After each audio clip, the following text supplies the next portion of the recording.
I'm Zach Walsh reporting live here on scene at the Broadcasting Center where a multi-scooter pileup has occurred early this Tuesday afternoon. The perceived cause of the collision was the sophomore A.K. Sai Rashi updating his LinkedIn profile while riding the scooter. While he did suffer 3 broken ribs, he got 5 new connections, so you can chalk that up as a win. I was able to interview some eyewitnesses about the event, which turned this Tuesday afternoon into tragedy. Yeah, bro, it was like mad crazy. One sec, all the scooters up. Next sec, scooters down. Like, what? It was a movie for real, for real. I'm just so happy I picked up my free complimentary fashionable Lime helmet. Otherwise, I could have been on concussion number 5. So I passed by the Lime crash, and as a nursing major, I felt very inclined to help, but I'm just so busy today. I have a lab to go to, a study group, and oh my God, I think I'm actually late. Sorry, I gotta go. I'm sorry. Yeah, so we got a call at about 1400 this afternoon about a Lime scooter pileup outside of the broadcasting building. It's just another day for us ROTC kids. We hear about a collision, we're gonna come in hard, we're gonna come in fast, and we're gonna do our service. Hoorah. And there you have it. Reporting live, Zach Walls, the Updog News. Now, back to you in the studio.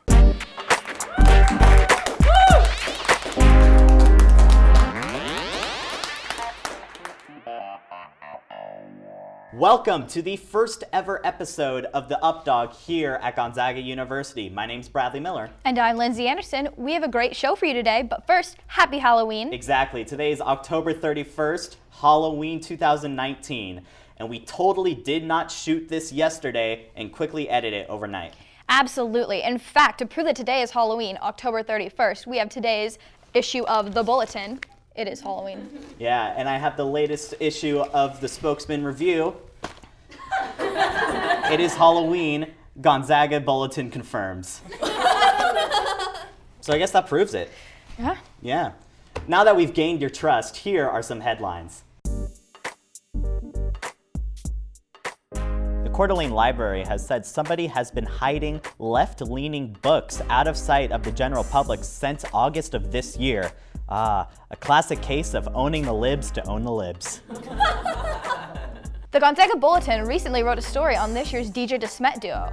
Sure, when they play music in their dorms, it's okay, but when I do it, I disturbing quiet hours and get written up. Seattle Sounders beat LAFC 3-1 to clinch their spot in the MLS Cup, despite LAFC having a 6-1 chance of winning. In other instances of overcoming steep odds, I didn't fail media law. The Church of Jesus Christ of Latter-day Saints recently announced its new temple location in Moses Lake. Spoiler alert, it's in Moses Lake. The U.S. Army will partner up with former Blink-182 founder Tom DeLonge's UFO research company to study alien technology. I guess the only question they have for aliens is, where are you? Wildfires are raging across Northern California right now, and I can confirm this is the only time anyone has been accurate in saying St. Mary's is on fire. Kurt Cobain's sweater from his MTV Unplugged performance sold at an auction for over $300,000, making it the most expensive sweater ever sold. So I guess that explains the embroidery on the back. Take that, Mr. Rogers. Kind of mean, but I like it. With the new Myrtle Woolton Performing Arts Center completed, many Gonzaga students are claiming that the building is not accessible enough to a certain group. For more, we go to the Updog's Emmett Rice.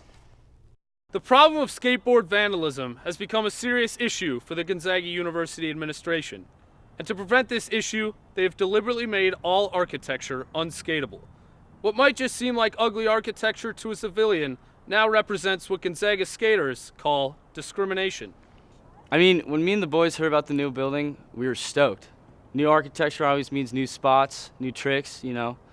But it turns out this campus is anti-skater, which is, is what it is. Not really chill about it, but, pretty pissed, actually.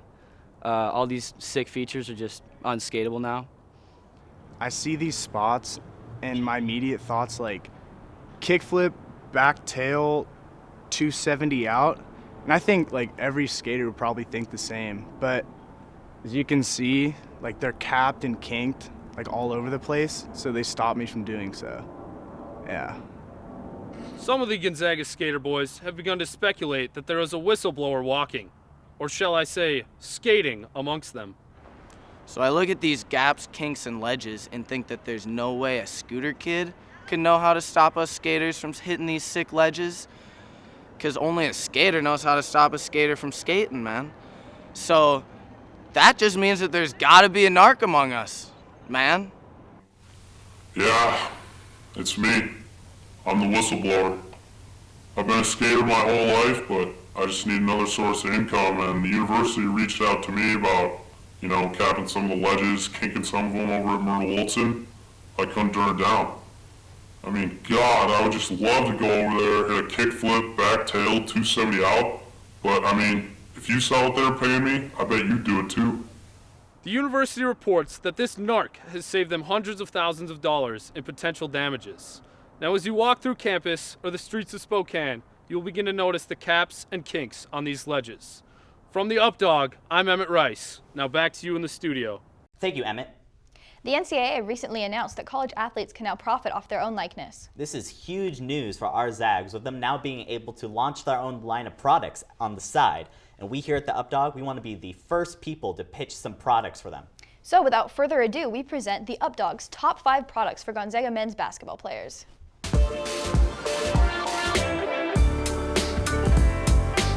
Number 1, Killian Tilly Hydro Flask. Number 2, Corey Kispert in the house wear supplies.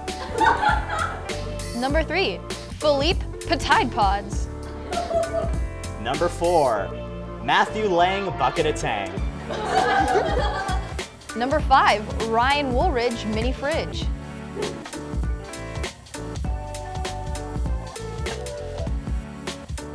Earlier this month, Gonzaga Housing and Residence Life announced that they will not be keeping dorms open for the North Carolina game on December 18th. This was met with a lot of backlash from Zags past and present, but here with his thoughts on it is the Updog's co-head writer, Zach Walls. Hey, how are we doing? Doing all right. Oh, what were you guys talking about? How's the show going? It's going all right. You wrote half of this. You should know how it's going. Oh, all right, yeah, all right. All right. So Gonzaga is closing the residence halls for the biggest game of the year. That's heartbreaking. How do you feel about it? Darn. I know I'm supposed to care, but I just don't. And if I have to be completely honest with myself, I'm pretty stoked. It's a home game against a ranked opponent where I don't have to sleep in a tent in sub-freezing temperatures just to get in. That's a Gonzaga miracle. That's bigger than the snow day last year. If you're at Disneyland and you get handed fast passes to Space Mountain, you don't feel bad for everyone who's got to wait in the line. You go make that family memory and you go ride the waves. So I'm stoked. I gotta say it. What do you say to the people who think that this is unfair, like the underclassmen? Well, okay, on paper, it does look unfair. It does look egregiously unfair on paper, but throw the off-campus kids a bone. You guys do not realize how easy it is to live on campus.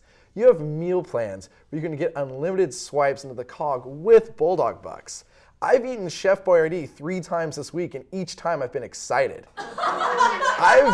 I've tried every brand of frozen pizza, and they're all just awful, even the Trader Joe's one. And the dorms are just nice and cozy and warm. You don't have to pay for heat.